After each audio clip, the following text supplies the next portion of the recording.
السلام علیکم ورحمۃ اللہ وبرکاتہ۔ پیارے بچوں، میں آپ کا اردو ٹیچر اقبال احمد آپ سے مخاطب ہوں۔ آج ہم سبق نمبر 4 پڑھیں گے۔ ہماری کتاب آئینہ ادب کے سبق نمبر 4 کو پڑھنا ہے آج ہمیں، ٹھیک ہے۔ اس کا نام ہے سریندر پرکاش بجوکا، ٹھیک ہے۔ اس کا سبق کا نام کیا ہے؟ سبق کا نام ہے بجوکا۔ بجوکا کیا ہوتا ہے؟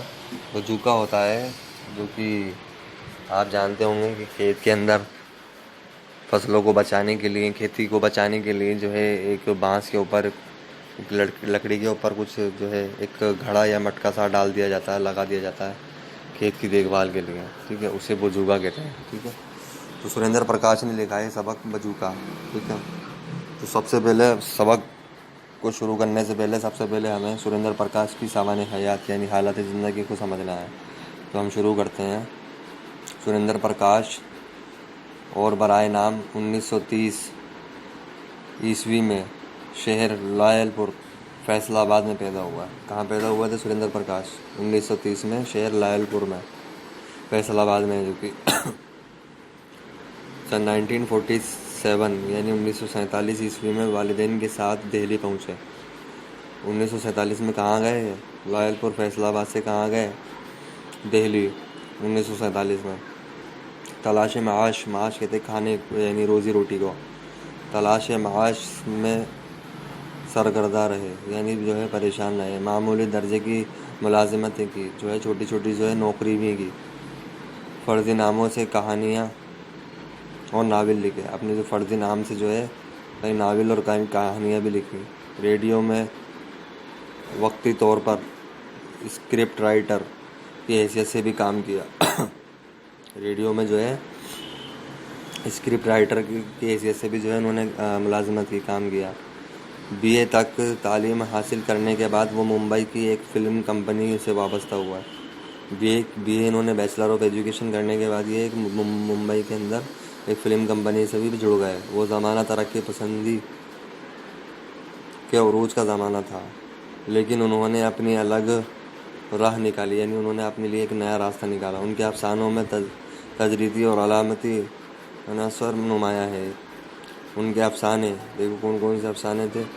دوسرے آدمی کا ڈرائنگ روم، کیا نام تھا افسانے کا؟ دوسرے آدمی کا ڈرائنگ روم، سمندر، میدان، پگڈنڈیاں، آتش دان، دیواریں اور ان پر لگی تصویریں ان کے علامت کردار کی وجہ سے بہت مشہور ہیں۔ یہ افسانے تھے ان کے، سریندر پرکاش کے۔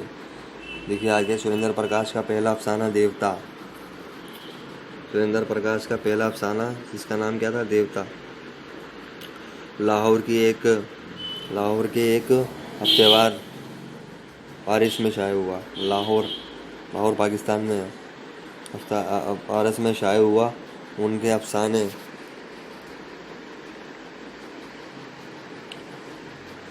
افسانوں کا پہلا مجموعہ دوسرے آدمی کا ڈرائنگ روم سن 1968 میں یعنی 1968 میں۔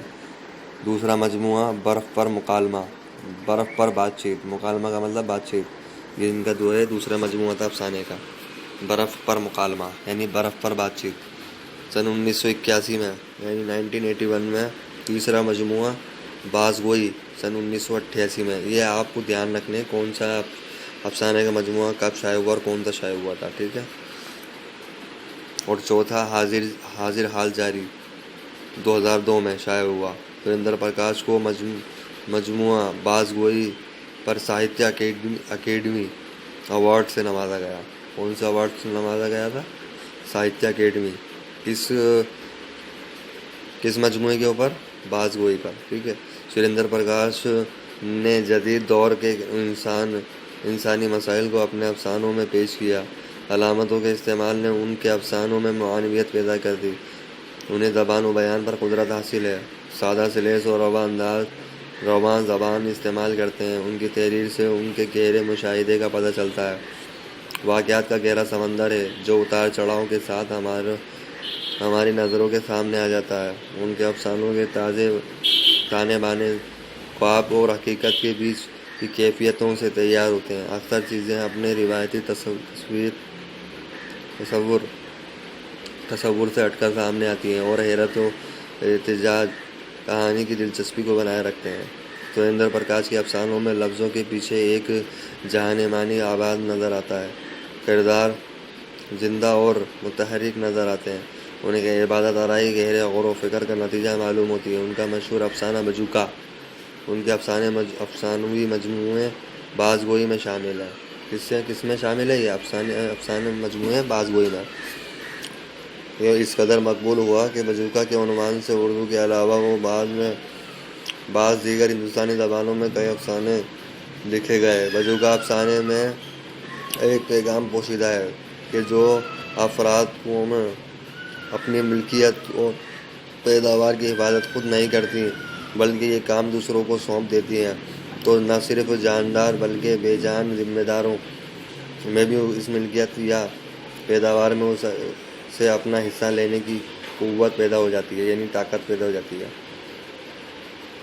اس سبق میں یہ بتانے کی کوشش کی ہے کہ جس طرح محنت کا پھل ہوری کون ہے؟ ہوری کسان ہے، ہوری کو ملتا ہے، تو بجوکا بھی اپنی محنت کا پھل پانے کا حقدار ہے، اس لیے اپنی ملکیت کی حفاظت خود کرنی چاہیے۔ ٹھیک ہے، دیکھیے آگے سبق شروع ہو رہا اپنا۔ بجوکا پریم چند کی کہانی کا ہوری اتنا بوڑھا ہو چکا تھا، یعنی جو ہے پریم چند کی کہانی ہے، پریم چند کی کہانی کا ہوری اتنا بوڑھا ہو چکا تھا، یعنی ایک ہوری تھا کسان جو بوڑھا ہو چکا تھا کہ اس کی پلکوں اور بھوؤں تک کے بال سفید ہو گئے تھے، کمر میں خم پڑ گیا تھا، یعنی کمر جھک گئی تھی، اور ہاتھوں کی نسیں سانولے کھردرے گوشت میں سے ابھر آئی تھی، یعنی جو اس کی نسیں دکھتی تھی، اتنا کمزور اور اتنا ضعیف ہو گیا تھا وہ۔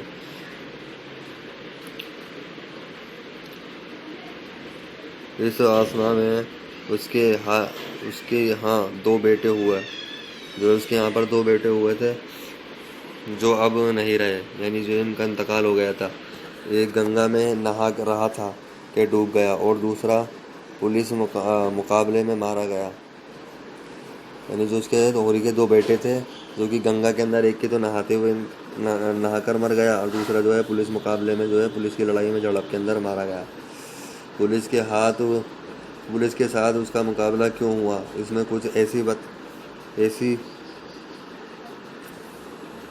بتانے کی بات نہیں۔ جب بھی کوئی آدمی اپنے وجود سے واقف ہوتا ہے اور اپنے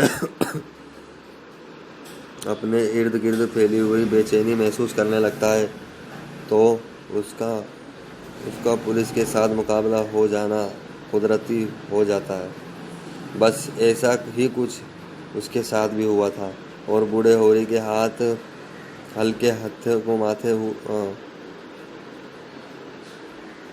کو تھامے ہوئے ایک بار ڈھیلے پڑے، ذرا کانپے، اور پھر ان کی گرفت اپنے آپ مضبوط ہو گئی۔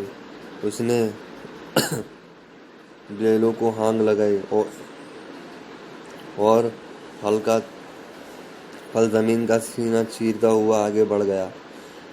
ان دونوں بیٹوں کی بیویاں تھیں اور آگے ان کے 5 بچے، 3 تو گنگا میں ڈوبنے والے کے تھے اور 2 پولیس مقابلے میں مارے جانے والے کے، یعنی 5 بچے تھے ان کے، دونوں بھائیوں کے، ایک کے 3 تھے جو گنگا میں ڈوب کر مرا تھا، اور دوسرے جو پولیس کی جھڑپ میں جو مارا گیا تھا نا، اس کے 2 بچے تھے۔ اب ان سب کی پرورش کا بار ہوری پر آن پڑا تھا، اور اس کے بوڑھے جسم میں خون زور سے گردش کرنے لگا تھا۔ اس دن آسمان سورج نکلنے سے پہلے کچھ زیادہ ہی سرخ تھا، یعنی لال تھا، اور ہوری کے آنگن کے کنویں کے گرد 5 بچے ننگ دھڑنگ بیٹھے نہا رہے تھے۔ اس کی بڑی بہو کنویں سے پانی نکال کر ان پر باری باری انڈیلتی جا رہی تھی، اور وہ اچھلتے ہوئے اپنا پنڈا ملتے پانی اچھال رہے تھے۔ چھوٹی بہو بڑی بڑی روٹیاں بنا کر چنگیری میں ڈال رہی تھی، یعنی ٹوکری میں، اور ہوری اندر کپڑے بدل کر پگڑی باندھ رہا تھا۔ پگڑی باندھ کر اس نے تاکچے میں رکھے آئینے میں اپنا چہرہ دیکھا۔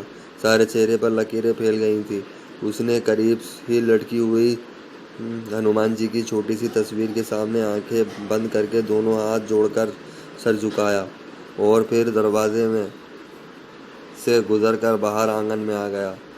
سب تیار ہیں؟ اس نے قدرے اونچی آواز میں پوچھا، یعنی اس نے تیز آواز میں پوچھا۔ پھر آواز آئی، ہاں باپو۔ سب بچے ایک ساتھ بول اٹھے۔ بہوؤں نے اپنے سروں پر پلو درست کیے اور ان کے ہاتھ تیزی سے چلنے لگے۔ ہوری نے دیکھا ابھی کوئی بھی تیار نہیں تھا، سب جھوٹ بول رہے تھے۔ اس نے سوچا، یہ جھوٹ ہماری زندگی کے لیے کتنا ضروری ہے۔ اگر بھگوان نے ہمیں جھوٹ جیسی نعمت نہ دی ہوتی تو لوگ دھڑا دھڑ مرنے لگ جاتے، ان کے پاس جینے کا کوئی بہانہ نہ رہ جاتا۔ ہم پہلے جھوٹ بولتے ہیں اور پھر اسے سچ ثابت کرنے کی کوشش میں دیر تک زندہ رہتے ہیں۔ ہوری کے پوتے پوتیاں اور بہوئیں ابھی بولے ہوئے جھوٹ کو سچ ثابت کرنے میں پوری تندہی سے جٹ گئے، جب تک ہوری نے ایک کونے میں پڑے کٹائی اوزار نکالے، اور اب وہ سچ مچ تیار ہو چکے تھے۔ ان کا کھیت لہلہا اٹھا تھا، فصل پک گئی تھی اور آج کٹائی کا دن تھا۔ ایسا لگ رہا تھا جیسے کوئی تہوار ہو۔ سب بڑے چاؤ سے جلد اجلد کھیت پر پہنچنے کی کوشش میں تھے کہ انہوں نے دیکھا سورج کی سنہری کرنوں نے سارے گھر کو اپنے جادو میں جکڑ لیا ہے۔ ہوری نے انگوچھا کندھے پر رکھتے ہوئے، انگوچھا ہوتا ہے نا کپڑا، انگوچھا کندھے پر رکھتے ہوئے سوچا، کتنا اچھا سمے آ پہنچا ہے۔ نے ہلمد کی دھونس نہ بینے کٹتا، نہ بینے کا کھٹکا، نہ انگریز کی زور زبردستی اور نہ زمیندار کا حصہ۔ اس کی نظر کے سامنے ہرے ہرے خوشے جھوم اٹھے۔ چلو باپو۔ اس کے بڑے پوتے نے اس کی انگلی پکڑ لی، باقی بچے اس کی ٹانگوں کے ساتھ لپٹ گئے۔ بڑی بہو نے کوٹری کا دروازہ بند کیا اور چھوٹی بہو نے روٹیوں کی پوٹلی سر پر رکھی۔ ویر بجرنگی کا نام لے کر سب، یعنی ہنومان جی کا نام لے کر سب باہر کی چار دیواری والے دروازے میں نکل کر گلی میں آ گئے اور پھر دائیں طرف مڑ کر اپنے کھیت کی طرف بڑھنے لگے۔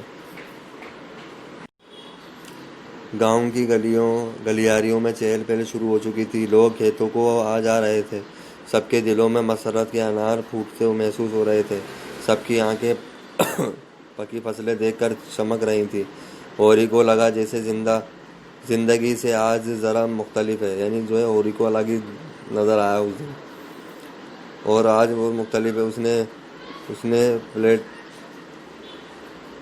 پلٹ کر اپنے پیچھے آتے ہوئے بچوں کی طرف دیکھا، وہ بالکل ویسے ہی لگ رہے تھے جیسے کسان کے بچے ہوتے ہیں، سانولے مریل سے، جو جیپ گاڑی کے پہیوں کی آواز اور موسم کی آہٹ سے ڈر جاتے ہیں۔ بہوئیں ویسی ہی تھیں جیسی کہ غریب کسان بیوہ عورتیں ہوتی ہیں، چہرہ گھونگھٹوں میں چھپے ہوئے اور لباس کی ایک ایک سلوٹ میں غریبی جوؤں کی طرح چھپی بیٹھی۔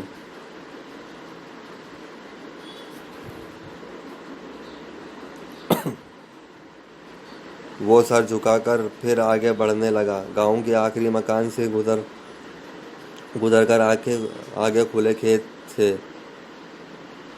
قریب ہی رہٹ خاموش کھڑا تھا۔ نیم کے درخت کے نیچے ایک کتا بے فکری سے سویا ہوا تھا، اور طویلے میں کچھ گائے، بھینسیں اور بیل چارہ کھا کر پھنکار رہے تھے۔ سامنے دور دور تک لہلاتے ہوئے سنہری کھیت تھے۔ ان سب کھیتوں کے بعد ذرا دور، جب یہ سب کھیت ختم ہو جائیں گے، اور پھر چھوٹا سا نالا پار کر کے الگ تھلگ ہوری کا کھیت تھا، جس میں جھونا پک کر انگڑائیاں لے رہا تھا ناچ۔ وہ سب پگڈنڈیوں پر چلتے ہوئے اور دور سے ایسے لگ رہے تھے جیسے رنگ برنگے کیڑے گھاس پر رینگ رہے ہوں۔ وہ سب کھیت کی طرف جا رہے تھے جس کے آگے تھل تھا، دور دور پھیلا ہوا، جس میں کہیں ہریالی نظر نہ آتی تھی، بس تھوڑی بے جان مٹی تھی جس میں پاؤں رکھتے ہی دھنس جاتا تھا، اور مٹی یوں بھر-بھری ہو گئی تھی جیسے ان کے دونوں بیٹوں کی ہڈیاں چتا میں جلا کر پھول بن گئی تھی، اور پھر ہاتھ لگاتے ہی ریت کی طرح بکھر جاتی تھی۔ وہ تھل دھیرے دھیرے بڑھ رہا تھا۔ اوری کو یاد آیا پچھلے 50 برسوں میں وہ 2 ہاتھ آگے بڑھ آیا تھا۔ اوری چاہتا تھا جب تک بچے جوان ہوں وہ تھل کے کھیت تک نہ پہنچے، اور تب وہ خود کسی تھل کا حصہ بن چکا ہوگا۔ یہ آج ہم یہاں تک پڑھیں گے بیٹا، آگے کلاس میں انشاءاللہ بعد میں پڑھیں گے۔ السلام علیکم ورحمۃ اللہ وبرکاتہ۔